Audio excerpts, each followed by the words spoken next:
Welcome to the All About You podcast. My name is Sheila and I am your host. In this podcast, I invite people to tell their stories of their travels, hobbies, and passions.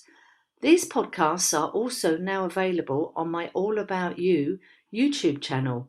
So if you have a story to tell, please contact me on allaboutyoupodcast@yahoo.com and let's tell your story. Welcome to the All About You podcast. And my guest today is Krish, and we are talking all things yoga. So Krish, welcome to the podcast. Hi Sheila. Thank you for having me. Well, I'm looking forward to this conversation because I don't do yoga. Okay. But I'm very interested to learn about different aspects of yoga, and let's talk about you. So if you'd like to introduce yourself. Yeah, sure. So I'm Krish, Krishna. People call me Krish. I'm Indian, but I was born in Spain, and I'm a mom of two. I live here in Spain with my husband and my two children. I used to have a career in industry in waste management in the UK and in the Netherlands, but now I live here in Valencia where I'm teaching yoga. I teach yoga retreats in different parts of Spain, and I teach yoga in Valencia, prenatal, postnatal, and hatha yoga, which is accessible for everybody. And I also am launching an online business with my yoga. So I've got a couple of different things going on at the same time. I was going to say, that's a big transition from your corporate career into the world of relaxation and yoga. How did that come about? I was doing both at the same time for a long time, actually, since I started at university. I started yoga before university, and then I went into my career in science. I did a PhD in science, and while I did all of that, I was studying yoga and practicing yoga. When I got my first job, I used that money from my first job to train as a yoga teacher. And I was doing both, and I would go into industry and work on chemical plants, and then in the evenings teach yoga, and it was great. And people always thought, those two combinations are a little bit weird, but for me they just synced in really well. They were kind of like doing the same thing, and basically it was feasible until I had children.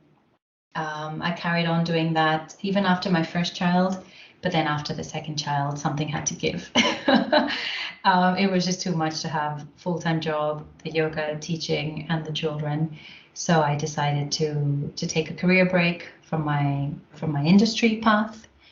Took a full year off, a sabbatical year after the second child, and then I wanted to get back into work, but I didn't want that full-time job. I couldn't handle, a 40-hour week and the fixed times. And I got a business coach and a therapist, and between the coach and the therapist and thinking, I was like, okay, I need to create something that I love. I want to spend my working hours doing something I love, but I want to do it around my lifestyle. Drop them off at school in the morning, pick them up, be able to take that time off when I need to, but I need to work. I just had this need to work and to share things with other people. Yeah, going back to doing my retreats and teaching yoga, and now trying to launch an online business with it. So let's talk about this business of yoga then. We all hear about yoga. Yoga people tend to be very fit, they have great posture, they generally have good skin, they're very positive people. So there's obviously something about yoga that ticks all those boxes. Let's talk about yoga then. So how do these people who do yoga look so good? I think it's a way of life. I think sometimes we say we do yoga and we imagine that person doing that pose, standing, whatever, or headstand, or sitting in that meditation pose. But really, when you practice it daily and consistently, it becomes a way of life, and it does change the way you see things in life. Of course, there's the health benefits, right? You do, every pose that you do has a health benefit, whether it's on your internal organs or building muscle strength, toning your muscles, your lymphatic system. What we do in yoga poses, the physical poses, is that we work on pretty much every every system in the body, the cardiovascular system, the digestive system, the nervous system as well. So when your nervous system gets balanced or rebalanced, you know, when you can enter that calm state, then your body can heal. And then your body heals. Of course, you feel better, you look better. You practice different poses that put you in all these strange postures. It gets the blood flowing to all these different parts of the body that may have been tight. You end up doing postures that you don't do in your everyday life. You use muscles that you don't use on your everyday life. So that's more from the physical point of view. And then the feeling good point of view, I think, well, when you do exercise, you generally feel good. You release endorphins, but there's something about that silence, that sitting still, and not just doing it once, but that regular, that consistent practice of cultivating stillness and inner stillness. So then you can, you know, you can be in the worst traffic jam or in the worst noisy, chaotic place where everything around you is breaking apart, but you can still go within and find that calm, and it doesn't affect you. And that is a practice that comes from yoga. And that's when you look at people like that, you can see that peacefulness that they have. I think it's interesting in what you're saying about the physical side and the mental side. When I've had conversations with people about yoga, one thing that come across is my yoga class is the one thing I do every week for me. Often people will leave the family at home, they will go to the class, they've got an hour's class, and it's the physical exercise, it's the meditation, the breathing, being with like-minded women, and they cherish that space and time. Absolutely. Yeah, because when you're in that class, there's nothing else to do. There's nowhere else to be. You're just there, and you can just follow the teacher. And depending on the sequence that teacher's doing, you do get into a meditative state. Even if you're not moving through the poses, even if you're just holding one pose and breathing in that pose, just the fact that you're practicing your breath and you're being aware of your breath is sending your attention to your breath, and not to, oh, what am I going to cook for dinner tonight? Or I haven't done this, or I haven't done that, or I look fat, or I look like, you know, it's sending your attention and your awareness to a different part of you that's actually helping you become a better person. And that makes you feel good. Yeah. And there's one thing I want to ask you, Krishna. Often when we see yoga poses on social media, we've got these very slim women basically standing on their heads, legs akimbo. It looks absolutely fantastic. But if somebody is not a size 10 or a size 12, maybe they're post-pregnancy, maybe they're just a little overweight, they see these beautiful sort of themed pictures and they just think, there is no way I can stand on my head. I'm not that thin. I haven't got money to spend on all this beautiful color coordinated yoga gear. Can we just address that type of person that looks at that picture and goes, there is no way? Yeah, absolutely. I think that's a big problem that we face, not in the yoga industry, but in so many, especially with social media. Guilty of that. When I started my Instagram account as a yoga teacher, I would, you know, of course you want to show the fancy poses. It's boring just to sit there. And now I made it a point not to do that anymore. I think it's been ages since I've posted a photo of myself doing a complicated pose, because nobody just gets up in the morning and goes into those complicated poses. Nobody. And if you do that, you're going to damage yourself. In a yoga class, you'll spend an hour maybe, or at least half an hour warming up your body, preparing your body to get into that pose that might have taken years to get into. And as an example, I used to be able to do a headstand. I got pregnant. I stopped being able to do it. I had to relearn it. I got pregnant again. I couldn't do it. It's taken me 2 years to be able to get into it. I can barely hold it for 10 seconds. So I might take a photo of myself doing it, but what you don't see is that I can barely hold it. It's actually injuring my neck while I'm doing it because I'm not doing it well. And all these things are not seen. So I think we need to take it at what it is. It's a photo. It's a photo of somebody doing something fancy. It's not it's not representative of what yoga is, because what you need to do is see who that person is, the teacher. If you want to learn from someone, go to that teacher, find out about that teacher. Do you like that teacher as a person? Do you like what they teach? Not what they look like when they do the pose. And it's hard because, of course, we live in this visual world where we see videos and we get that's the attraction, you know. Thing with yoga, it's one of those things that you can do all through your life, whether you're young, whether you're having your first baby, during your pregnancy, after pregnancy. People are doing yoga 60s, 70s, 80s. Can we talk about some of those different stages of people's lives and the benefit of yoga in those particular life stages, should we put it? Yeah, so I think you have different practices that attract different stages of people's lives. So generally, so for children, they don't generally recommend children start yoga, what we see as a proper yoga class, until about 7. But you have children's yoga, which is also great. Around the teenage years, and especially around, those early teenage years, it's really great to help self-esteem. And children find their own, like concentration. It's when we have exams, our insecurities start coming out. We're not sure who we are as people because we're developing. All our hormones are going a bit haywire. So those type of practices can be really calming and centering for that particular age group. Generally, what we see is as we go into our 20s and 30s, especially women, we tend to be attracted to more stronger, physically stronger poses. And what I've seen tends to happen is we go full on, we feel really strong and capable, and then we end up injuring ourselves and realizing that, hey, maybe this is not the way to go, and we start needing a few more calming poses, especially as we get a bit older. Now I'm 37, so I've noticed that now, maybe where I am in my life as a mother with 2 young children, I cannot deal with really physically strong, intensive class. I need to rest. That's what I need right now. So for postnatal moms, we do strengthening work, of course, but there's a big element of relaxation because we're so busy with our daily life that yoga practice has now shifted. The balance has shifted to a little bit more relaxation.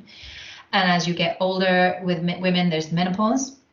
Again, that hormones are going in another, they're shifting again. So yoga practice, there's special yoga practice for women in menopause, which can really help them handle what's going on physically, but also emotionally. Because emotionally, your body's changing and you go through this identity crisis. I haven't gone through that, but I went through that when I became a mother. And I can imagine that when I go into menopause, I'll go through another identity crisis of losing myself as me and having to refine myself. So in yoga, we have tools with the breath, with the movement, with meditation, with relaxation. Those are the 4 main areas that you can, find different tools. And then as we get even older, as our bones become less dense and we start becoming weaker, our spine starts curling in, we do other practices to keep our bone density strong, to keep our posture strong, so our spine doesn't shrivel up. And for our balance, especially, I know my grandma had a fall because she lost her balance. She's older people tend to lose their balance and fall. So let's work on your balance as you get older. A simple thing so that you lessen the risk of having a fall and breaking your hip. So you just adjust as you go older. But like you say, that practice can continue for life. I think it's interesting when you're saying all the different stages for life. The main theme that runs through is making your body strong, whether that's as you're a teenager and you're going through puberty, you want your body to be strong. As you're going into pregnancy, again, you want your body strong. Post recovery from having a baby, getting that strength back, trying to get your body back. And as we get older, again, bone density, balance. So I see yoga as the type of exercise, it's given you benefits all through your different seasons of life, but the underlying factor is strength, posture, breath work, and having that time for yourself, which is important, as you said, with teenagers. They're, you know, hormonal, they don't know who they are, they're not sure what group they belong to. All those things combined are absolutely fascinating. Yeah, you're totally right. I think there's one thing missing there, which is there is that element of strength in the body, of course, but there's the underlying thing that sometimes gets missed with the yoga, which is really the nervous system, which is taking care of our nervous system, because you could think of it as the body is the case for the nervous system. So if you want your nervous system to be strong, so our nervous system is what regulates our hormones, for example, and how we feel, and it has to be supported by a body that can handle that. So if our body is strong, it means our nervous system can be safe within that external body. And if our nervous system is healthy, it means we can switch from one state, which is, for example, a calm nervous system, to a more stressed nervous system when we need to, and not have that anxiety as we do so when we shift from one to the other. And this is interesting, you're talking about anxiety. This is coming up more and more, and anything we can do to try and keep a lid on that, deal with it in the moment, deal with it in the aftermath, has got to be good for us. Absolutely. We see it everywhere. You're completely right. I don't know. I don't know if it's a combination of you're right, the pandemic, but just our lifestyle gives us anxiety. Even from a spiritual point of view, it feels like, oh, I need to do more yoga. I need to do more meditation. I know personally for me, I was getting anxiety from the idea that I had to do more things to remove my anxiety. So that was giving me anxiety. I need to relax more. I need to relax more. I need to find the time to relax. And that was giving me anxiety. So yeah, and a lot of it comes from screen time, actually, from our work, because we're in front of the screens all the time. We're comparing ourselves to everybody else, personally and professionally. Yeah, I suffered through that after having my second baby, and I found by accident I found a therapist, a perinatal therapist, and she helped me identify that what I was going through was anxiety. I didn't even realize that. So absolutely, there's things we need to do to help us. So Krish, let's talk about a yoga retreat. Mm-hmm. It sounds fabulous, but what can you expect on a yoga retreat? Oh, the first thing that you expect is to be surrounded by people who are interested in what you're interested. And I think that's just amazing. The fact that you sign up to something and you already know that everyone who's showing up there has the same intention as you. They might have different backgrounds and political views or whatever, but everyone's shown up for the same reason. And that is already a nice setting. You have so many different yoga retreats nowadays. The ones that I do personally are not very extreme. We don't do extreme detox or silence retreats or extreme eating habits either. They're generally vegetarian meals, but if people want to go out and get some meat or fish because they've come to Spain and they want to try the local food, they're welcome to do that outside the retreat venue. People want to get some wine, it won't be included in the retreat that we offer, but you're more than welcome to buy your own bottle of wine or beer if you feel like. It's that kind of setting. And generally we have a mixture of ages, which is really nice, because you have women from their averagely maybe 40s, 50s, but from their 20s up to 70s, and everybody mixes together. And what I love about the retreats is that there's no pressure to be with people, there's no pressure to be on your own. So you have enough time to chat with other people. And if you don't feel like chatting, you can just get up and just go sit on your own and sit under the tree and read a book. And nobody will get offended. Nobody will take it personally. You don't have that obligation to be with people if you don't want to be with people. But there's always people around if you do want to be with people.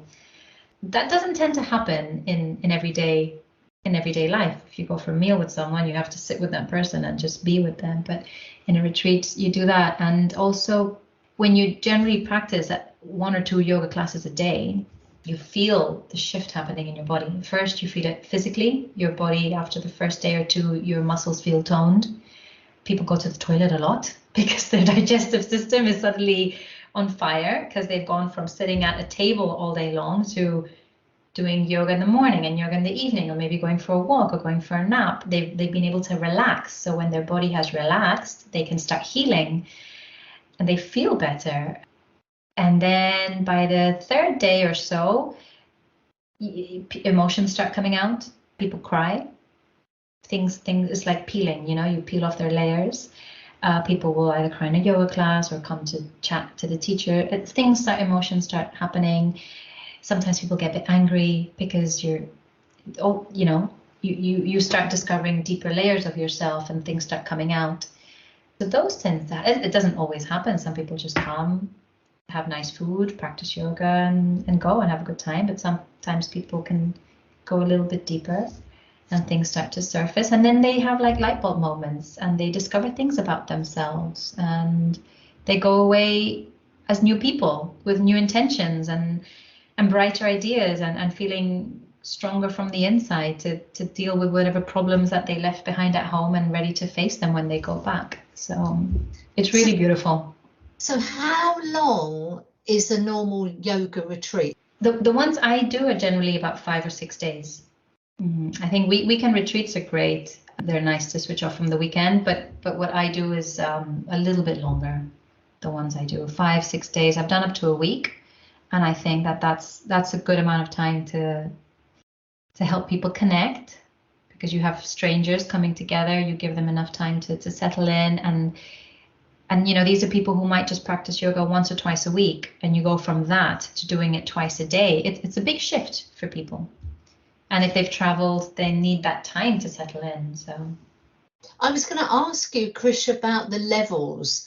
To come on a yoga retreat, would you expect someone to have been practicing yoga for like a year? Or again, it comes back to the teacher. Find a teacher who can take all levels and sign up to a retreat that's all levels. I've had people who've never done yoga before, ever, and they've come to my retreat and it's been their first ever yoga class. And the truth is they haven't been able to come to all the classes but that's fine. They might have skipped a few, and that's completely fine. No one's forcing you to come to every single yoga class on the retreat, and they've come out of there feeling transformed, even though they only did maybe half of the yoga classes, but not at all. And it comes down, definitely find a teacher who can adapt to you, to where you are. Now, Krish, I know you do specialize in pre and postnatal yoga.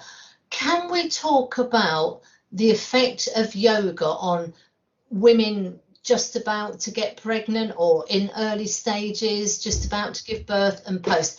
How is yoga going to affect all those different stages? Yeah, so when you're pregnant, in the first trimester, we generally recommend not to do especially active poses the first trimester, just to minimize the risk. I always like to remind people, even if you feel completely fine, think of the benefits of what you're doing. So generally, it's more about relaxing, because your body is going through such huge, enormous changes in such a short amount of time. I mean, the first 12 weeks, or even if you see the 40 weeks, is a very short amount of time where the body it's just changing. So the main thing is relaxation, giving women an opportunity to relax so that their bodies can do what they're doing, because we forget that our bodies are working overtime. And then in the second and third trimester, the second trimester, pregnant women tend to feel that burst of energy, a bit stronger.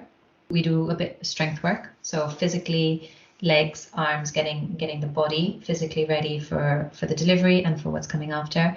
But again, a lot of breath work to tune into the breath, to be able to learn how to sync yourself with your body. So with breath work, with relaxation, with meditation, throughout the whole pregnancy, we teach women how to really connect with themselves again, find that inner strength. So there's that outer strength that we build, but that inner power that they have themselves, to remind themselves, hey, I can do this, I can do this, I can do this. To work on that element of fear and anxiety that they might have, any scary thoughts, any fearful thoughts, we work on those. So it really works on a powerful way. And just give them a bit of relaxation time. We do some work, but at least 10-15 minutes of the end of each class is relaxation, because they need it. They just need that relaxation. And if they don't come to the yoga class, they won't relax. And then a big part of it is really teaching them about what's coming after, giving them the tools to say, okay, This is great for your pregnancy. You know, of course, we do a lot of the hip opening and the birth preparation and the breath work. Here are all these tools that you can use now and for later. So once your baby's born, don't forget that you have this yoga practice. Don't forget that you have these breath tools, this meditation, these relaxation, these things that you can do for after, because these are things you're going to need to practice when your baby's in your arms screaming away and you're crying and you're in pain and you don't know what to do and you've completely lost it. Well, remember, you have those tools. So a big part of it from my point of view is taking it over for what's coming on after. I mean, that is absolutely fascinating that you are teaching people in the run up to the time of giving birth all these tools that they can use in all the different stages of the delivery of the baby, and then, as you say, afterwards, when you're tired, you're exhausted, baby's screaming, you have got your toolbox of things to help you through, calm baby, and hopefully have a better experience. Yeah, and get you through. You know, a big part of it is have a better experience, but just get yourself through it, because it's hard. We all know that the fitter you are in pregnancy, the better things are. You know, the better the delivery and the better getting back in shape. The recovery afterwards, yeah, it does help. Yeah, and I think, you know, we've probably got some people listening here who have, you know, the other side, their children are grown up and maybe their grandmothers and etc. Let's talk about that stage of life. You talked earlier about balance. As we get older, the balance just seems to disappear. I'm not really sure why, but it is. And this is when we get problems with falls and broken bones. Let's talk about yoga for coming out the other side. And maybe you are a grandmother now, or, you know, you're starting your retirement. Let's talk about yoga now, because you've got a bit more time, hopefully. What can yoga give you in that stage of your life? Exactly that. It can give you that thing that's for you. What I see a lot is a lot of older women who are maybe reached this stage of their life. They've dedicated their whole lives to other people, to their husbands, to their children, to their career, to something else. And then suddenly it's now themselves. And I go to a yoga class, and there's quite a few older retired ladies. And I love seeing them there, because they're there for themselves. They're putting themselves first. So one, you're putting yourself first and you're taking care of yourself, which is a big step that we're not very good at. It's deep work to yourself. So what you do in a yoga class is absorbed into every cell of your body. So you're effectively rejuvenating, maintaining your cells young and healthy. And if you do that with the right intention, you can feel it in yourself as young and healthy. So you see they come out vibing, like they come out happy and smiling and lighter. So you just feel better. You feel less depressed about life in general at the older age, because I many times we sit and have coffee after class, and it's quite depressing news, some of the stuff that they talk about. But they come towards it with this lightheartedness. And then from a physical point of view, you know, your spine, mainly at that age, I think a lot of it comes down to your spinal health. If your spine is young, you are young. They say that your age is defined by the age of your spine and the health of your spine. So you can keep your spine healthy, you know, you can keep yourself healthy. I love that, because if you think of that, your spine is sort of one of the most important parts of your body. And as we get older, maybe we're not moving as much, you know, we're spending a lot of time sedentary, so maybe sitting in a soft armchair or something like that. So to keep that strong, I can really see how that can have a benefit. Yeah, I mean, the spine, if you think about it, it connects our sacrum and it connects our cranium. And everything that the nerves, your whole nervous system, all your nerves flow through your spine. The synovial fluid flows through your spine. And the tendency is to arch. You see older ladies tend to get shorter because their spine has shortened. And that will give us problems in the upper back, through the neck, headaches. So many things will come. Whereas if you can keep that spine healthy and the back muscles healthy that protect the spine, it removes pain. And we all know that pain is just, it's more than pain. It can really affect you on your daily life. Yeah, I think it's just fantastic to do. It works the joints. the fluids in our joints dry up effectively as we get older. Our bones get weaker, our muscles get weaker. So movement is great. If you just keep moving, whether it's a yoga class, going for a walk, but it's great. Krish, just before we finish, there's one thing I want to cover with you. We've talked about different stages of life, and we've talking about adolescence, young women, post pregnancy. Let's talk about men and yoga. Okay. Is yoga popular with men? Yes, absolutely. I just think that they don't show so many pictures of it because women shop for it more online, if you know what I mean. I think it's marketing. You do see more women in yoga classes, that's for sure. You do see more women. I think it's because, my personal opinion is because I think women take more care of themselves than men do. I just think that's it.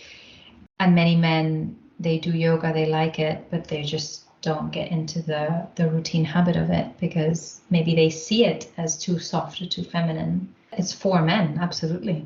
I'm just wondering as well, because when we go off to a Pilates class or a yoga class or a dance class, for women, it's generally, I want to meet other women and I'm away from husband, kids, home, and this is my time to do whatever I want to do.